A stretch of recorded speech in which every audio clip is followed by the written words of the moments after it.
Dalawang bagay, no?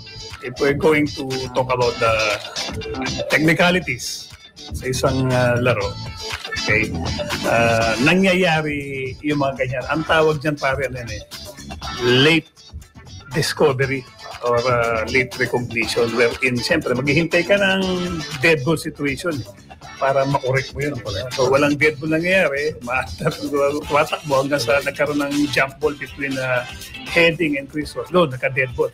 Doon nila in-apply. Ngayon, ano yung violation? That's a offensive goal interference. At nakalagay naman sa FIBA kasi si PBA, ito para sa Talakes, no? Ang ina-adapt ng FIBA rules, although meron din silang dagdag na mga house rules. Katulad niya, yung 4 points. House rules sila yan. Gusto nila yung idagdag At marami pang iba na pwede. Pero kadalasan dyan, pag kung ano yung sinasabi sa rules ng FIBA, yun ang kanilang ina-adapt. Okay? Kasi nga, sinasanay yung mga players sa FIBA kasi nga sumasali tayo sa FIBA tournament.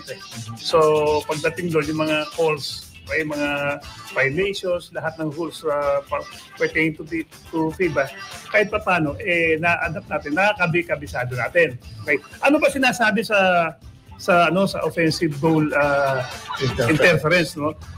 Maraming goal interference yung offensive, pero ito yung for that particular instance, okay, ito yun. A player causes the basket to vibrate or grasp the basket in such a way that in the judgment of an official, the ball has been prevented from entering the basket or has been caused to enter the basket. So malinaw na nag-vibrate yung dahil yung lakas nung dating ni Tautua, okay, it causes the basket to vibrate. So yun pa lang, ano na yun, grounds na yun for offensive goaltending or interference, no? Technically. Pero siyempre, kung titignan mo, okay, doon sa sitwasyon na yun, okay, initially, kinante. Di ba? Namanga ng isa yung San Miguel At napunta sa context yung bola, wala namang reaction yung yung bench Correct. Wala reaction. Kita ko si Coach Shot nakaganon Ganun lang. So, siguro sila, hindi rin siguro malinaw sa kanila na goal interference yun. Okay? So, nangyari, nagtuloy yung laro. Then the next play, hawak na San Miguel, nag-miss si Ross, hawak ng TNT, jump ball yung si Heading, tsaka si Ross, doon nila na ni-reverse yung tawag. Okay? Ulitin ko, technically, tama si PBA, pero may tinatagtay parang yung timing lang sayang, tsaka less than yung less than 1 minute yun Masyado ng, pwede sanang palagpasin, pero sa tingin mo, will it create a bigger problem kung pinalagpas sila? I don't think so kasi minsan may mga nangyayaring ganun naitawag na judgment call na ng referee let go na nila yun Yun ang beauty ng game.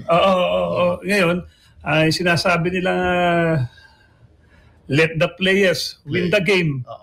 Not the referees. Yes. Kahit pa paano, sang-ayon tayo ng konti. Pero technically, sa gitna tayo tama naman yung kanilang naging hatol. Yung late discovery.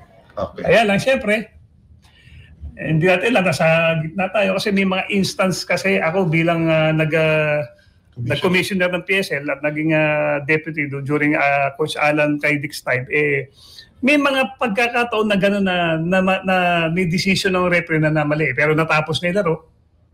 Kaya ginagawa namin, kahit pa paano, kinakausap namin yung referee, minsan nape-penalize namin. San linggo ka munang walang Suspension ka muna. May gano'n. Pero hindi mo na mababago yung nangyari sa laro. Nangyayari naman yung gano'n. Ano yung pagkakamali nyo? Yung bang non-call, nakashoot, dapat may tawag. Na-shoot na. So sana sa akin, pinabayaan na sana yung kay Mota Tua kasi Hindi naman nagreklamo si Coach Chot. Even the players, sa bench wala ka nakita, ni isa na tumayo at nag-react. Ano ba yan? Di ba? Afterthought na. Oo, kumbaga, di ba? Siguro may bubwit na lang na nagsalita siguro doon na, uy, pwede tingnan natin, explore, baka malay mo. Di ba? Correct.